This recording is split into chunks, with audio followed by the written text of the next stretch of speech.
Probablemente, la forma más común de ejecución, y la primera en la que la gente piensa en relación a las ejecuciones medievales, el ahorcamiento fue el método habitual de pena capital para los anglosajones. Se han implementado otros medios de ejecución, pero ninguno de ellos ha sido tan común y utilizado durante tantos siglos en Europa como la muerte por verdugo. Se cree que Tollundman, un cuerpo de pantano que se encontró preservado en Dinamarca, fue un sacrificio humano en lugar de un criminal ejecutado. Se determinó que su causa de muerte fue el ahorcamiento. Y también hay algunas pruebas de que los vikingos ahorcaban a algunas personas como sacrificios humanos a Odín, en una forma de honrar el martirio de Odín al ahorcarse en el árbol sagrado. Los anglosajones introdujeron el ahorcamiento en Gran Bretaña ya en el siglo V, pero cuando Guillermo el Conquistador llegó al poder en 1066, pronunció que solo aquellos que cazaban ciervos reales debían ser ahorcados y que otros infractores de la ley deberían ser cegados o castrados. Enrique I reinstauró el ahorcamiento para diversos delitos en el siglo X. Durante la Edad Media, el derecho de ahorcamiento no era solo para los señores feudales, sino también el derecho de cada ciudad y abadía. Las orcas o gala, como se les conocía, se veían por toda Gran Bretaña. Los agentes eclesiásticos poseían frecuentemente derechos sobre las orcas y los ahorcados en ellas. En el siglo XI, el abad de la abadía de Battle en Sussex fue investido con el poder sobre la vida y la muerte por el rey Guillermo I. Esto implicaba que el obispo tenía la opción de indultar a alguien a punto de ser ahorcado si lo deseaba. En el siglo III, el abad de Peterborough recibió autoridad sobre la vida y la muerte. Hubo un desacuerdo entre Peterborough y el obispo de Lincoln cuando el abad colgó a un ladrón en su propia horca. El obispo afirmó tener el derecho de ejecutar criminales solo en Collingham, Nottinghamshire, privilegio otorgado por Enrique III. Probablemente su molestia se debió a que él habría heredado las posesiones del condenado, pero las acciones del abad lo dejaron sin nada. Hoy en nuestro episodio continuamos con la serie sobre castigos medievales, enfocándonos en la horca y el jibeteo. Bienvenidos a Locura Medieval.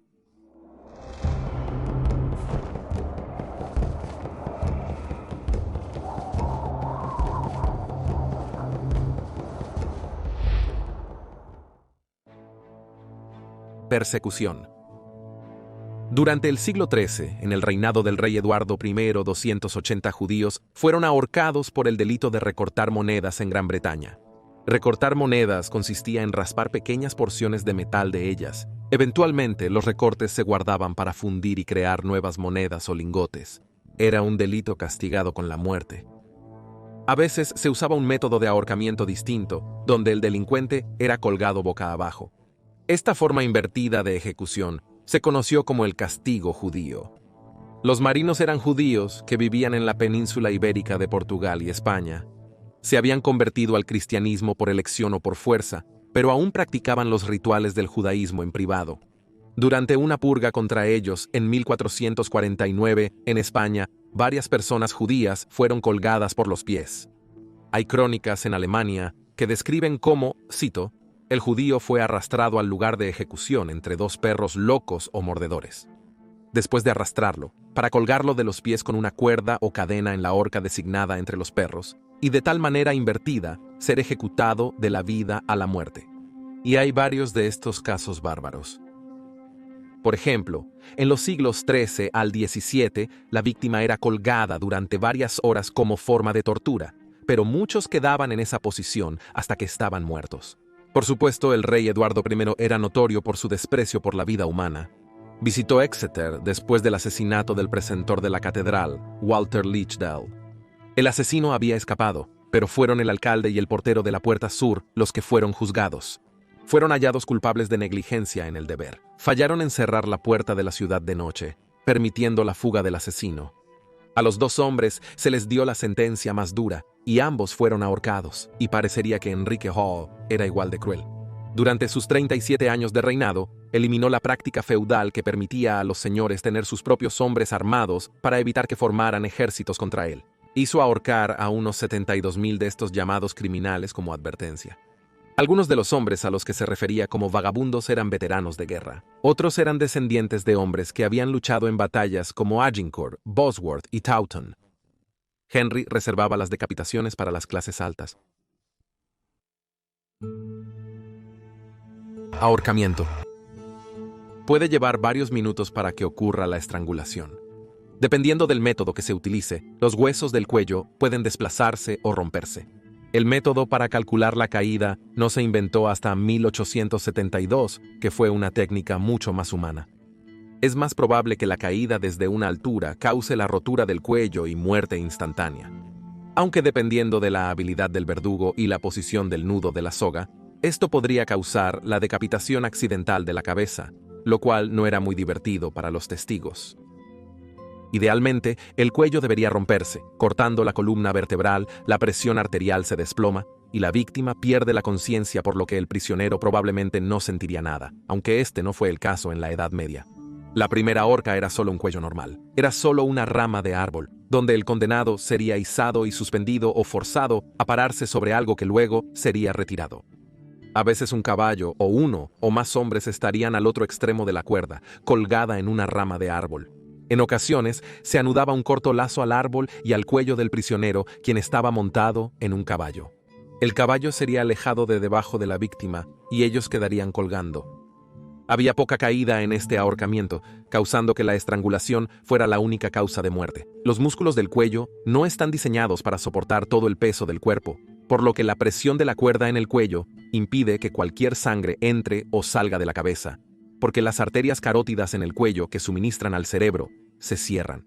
El cerebro se hincha tanto que tapa la parte superior de la columna vertebral. Ocurre el reflejo vagal, deteniendo el corazón porque se comprime el nervio vago, y la respiración se detiene porque se comprime la tráquea y no puede entrar oxígeno a los pulmones. Pero la estrangulación puede llevar varios minutos agonizantes. La muerte puede tardar entre 5 y 20 minutos, provocando que la víctima se contorsione en el aire, temblando y agitándose en un acto descrito como un baile macabro. Las horcas se construyeron como mecanismos simples. Habría una viga transversal unida a dos verticales. Casi todos los pueblos, incluso los pequeños, tenían algún dispositivo para colgar.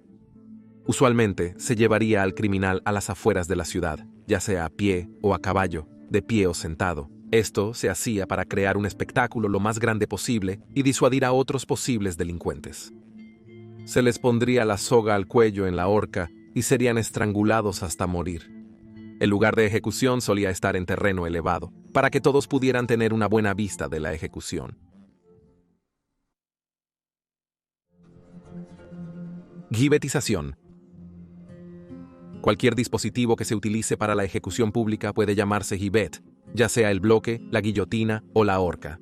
Pero el gibet se refiere a una estructura que se parecía a la horca, donde los cuerpos muertos o moribundos de los prisioneros se exhibían públicamente como un elemento disuasorio para los demás.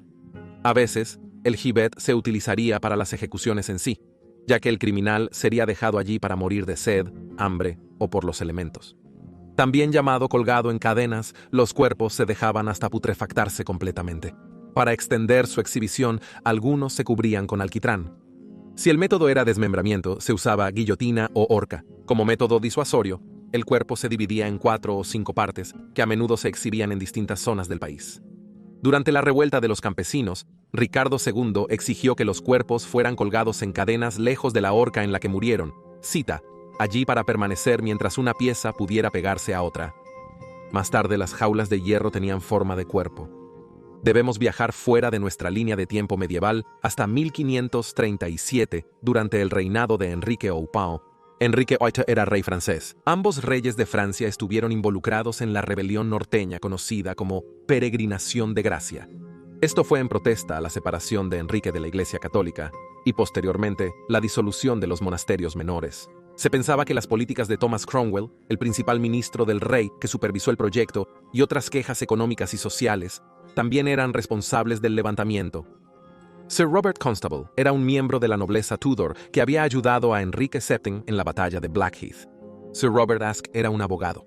Sir Robert Aske, un abogado, y el señor Darcy, instigados por el rey, se convirtieron en líderes de una rebelión que, al tener éxito, castigó a los invasores de Marseilles y devolvió las runas a sus edificios religiosos. Las conversaciones avanzaron. El duque de Norfolk propuso a los rebeldes un indulto y un parlamento en York en el año. Con esas garantías los rebeldes se dispersaron, pero el rey no cumplió las promesas. Aske, Darcy, Constable y otros rebeldes fueron detenidos. Se les acusó de que habían, cito, conspirado juntos con la intención de privar al rey de su dignidad al renegar de su título de jefe supremo de la Iglesia de Inglaterra, y de que le habían obligado a convocar un parlamento y cometido diversos actos de rebelión. Muchos hombres fueron ejecutados después de la peregrinación fallida, incluyendo 4 priores, 6 sacerdotes, 7 abades y 19 monjes. Siendo miembro de la aristocracia, al Lord Darcy se le concedió la misericordia de una ejecución por decapitación en Tower Hill en Londres, aunque sus tierras fueron confiscadas y su cabeza fue exhibida en el puente de Londres. Pero los 2 hombres de Yorkshire no tuvieron tanta suerte. Colgaron al condestable en cadenas sobre la puerta de Beverley en Hull, Yorkshire. El duque de Norfolk, que estaba allí para presenciar la ejecución, dijo, cito, «El viernes, siendo día de mercado en Hull, Sir Robert Constable sufrió y cuelga sobre la puerta más alta de la ciudad, tan adornado en cadenas que creo que sus huesos colgarán allí este 100º año.